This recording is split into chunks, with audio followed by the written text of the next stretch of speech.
What's going on, growers? Sophie Bazzetti here from Soil+Spore. It's an absolute pleasure. Today I am going to be talking to you about the Berkeley hot composting method, and conveniently I am doing a batch of this compost right now to fill up and replenish my garden with all of the garden waste that I have been able to collect during our Australian summer.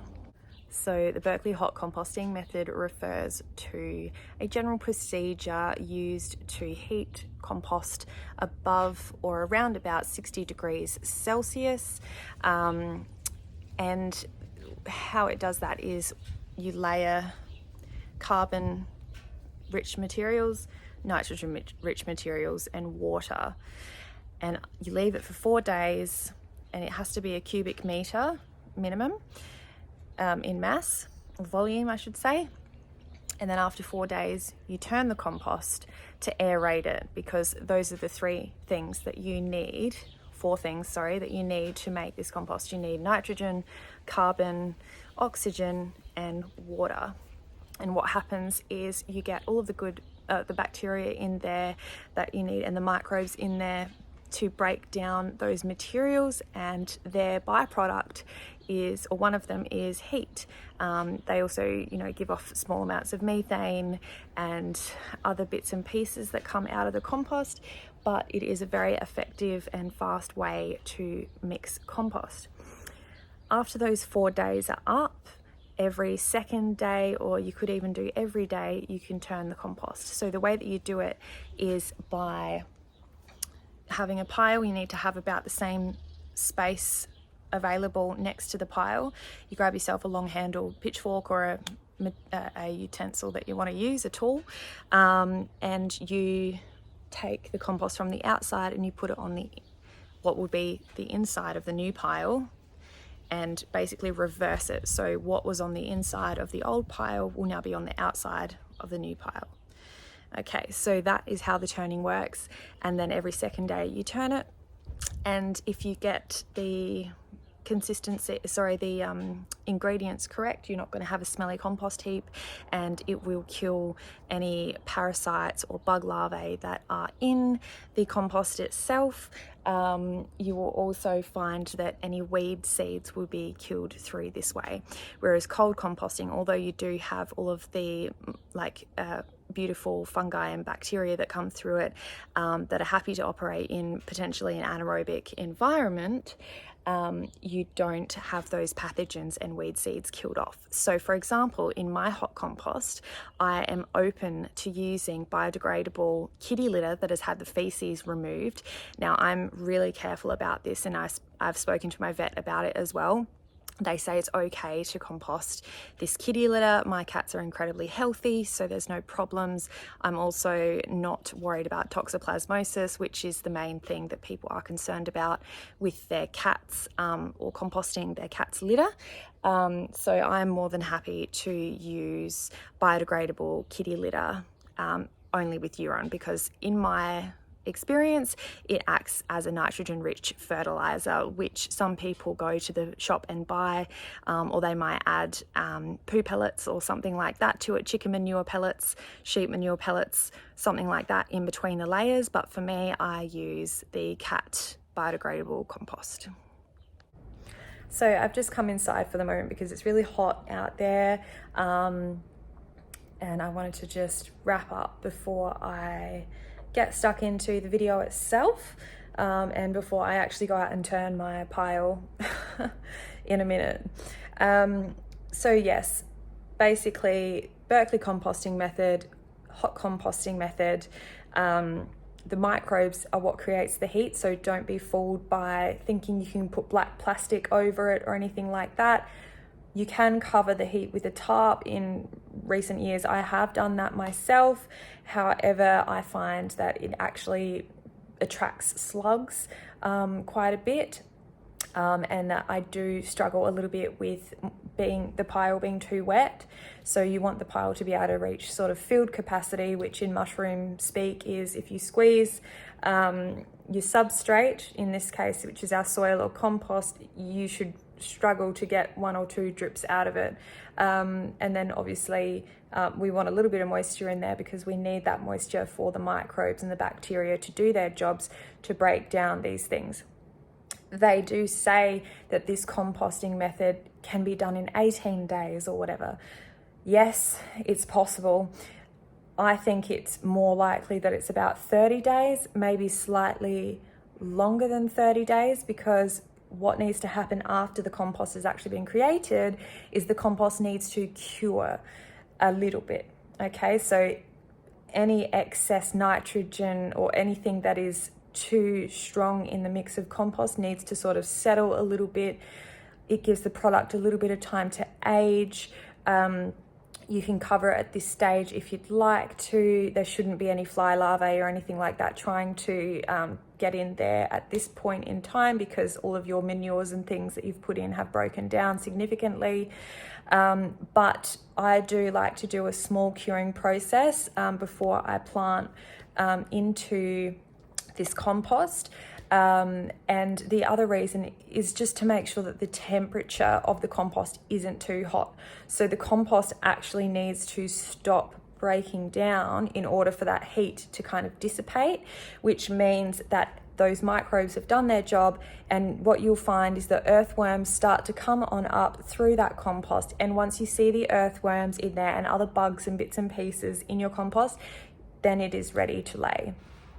If you'd like to lay it in an empty garden bed or mix it with some potting mix and then let it rest once it's in its final place, that's always an option. In fact, that's what I'm going to do, and I'll show you some pictures or videos of where I'm planning on using this compost, because we're doing quite a dramatic backyard overhaul at this point in time. So I'll go through and show you that stuff, and then you will get sort of a sped up version of how the Berkeley composting method works and the product that it produces at the end.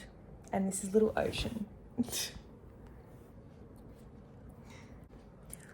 One more thing that I forgot to mention, yes, there are apparently pros and cons with hot composting versus cold composting. In cold composting, your scraps and bits and pieces are able to do their thing. They break down. It takes a long time. It could take 6 months, 12 months, and you have to chop up the pieces of the compost quite small for it to break down nicely. You also have to turn that compost similarly to the Berkeley composting, but nowhere near as much. With the Berkeley composting, you might get a coarser compost or a compost that's slightly harsher, and that is just due to the amount of speed that's basically involved in making it. So you don't have all of the different types of fungi and bacteria come through that would with a cold compost, because they don't handle those high temperatures well. With the Berkeley compost, you obviously have higher numbers of other microbes and bacteria come through to do the job, rather than the more anaerobic oriented bacterias and microbes. Now, benefit to the Berkeley compost, you can make a lot of compost really fast, and also you retain the volume of compost used. So if you put in a cubic meter of materials into your Berkeley composting pile, you will likely have close to a cubic meter by the time you're finished. With cold composting, that doesn't happen. With cold composting, your pile is going to be reducing to probably 25% of its original capacity, or something around that sort of height. You also have a lot of leaching happen into the soil, and because it is a conducive environment for pests and bugs and things, you can get things like rodents, slugs, other pests in your compost pile. So what I like to do is I do a Berkeley hot compost a couple of times a year, and then I also have my cold composts running at the same time. Anyway, that's enough talking from me for now. Into this video, let's do it. Okay, so this is under the washing line, and this is going to be filled with potting mix and a combination with compost. There's going to be dichondra that goes there. This is all been created. When I came to this house, there was actually just white gravel along this entire strip. So we've done a lot of work in digging that out and finding places for it to go. I have a cold composting system just here, and you can see I've got some weeper hose. Not my favorite kind of irrigation, but it's okay. And we also have a little spot here where I'm going to put a step, but I'll tell you more about that a little bit later on. This is the native section, and again, it's just enclosed with some sleepers. So basically we're going to be filling up this entire section with a combination of potting mix and compost, and then we will also be using the compost on our plants, especially on our ornamental plants. So that is what's going on. I want to try and hide all of this ugly white gravel that I can't stand. So that is basically what we're going to be using this lot of compost for. All right, so I have just gotten back from the beach, and this is the pile here. It's probably not quite a metre tall, but there's definitely, I reckon, a good cubic metre worth of stuff there. So I'm going to go ahead and turn that. I'll switch the camera around so you can see all the layers, and this is day 4 for this pile, so it doesn't really look any different from day 1. Obviously nothing's really happened, and yeah, I'll do it every second day from here on out. Yeah. Okay, that's really good. So straight away you can see this white stuff here. It's a bit powdery, I don't know if it'll show up on camera. That is mycelium, and it is warm to the touch, so I'm stoked about that.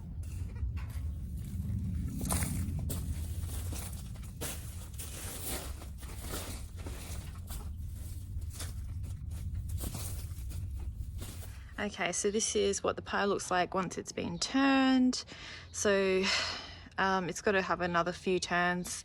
I don't have a enclosure for this, so every time I turn it, it's going to be more of a pile than a cubic meter, but it is definitely a cubic meter worth of stuff in there. So that is what we're going to do. Now I need to water it down, give it a good water.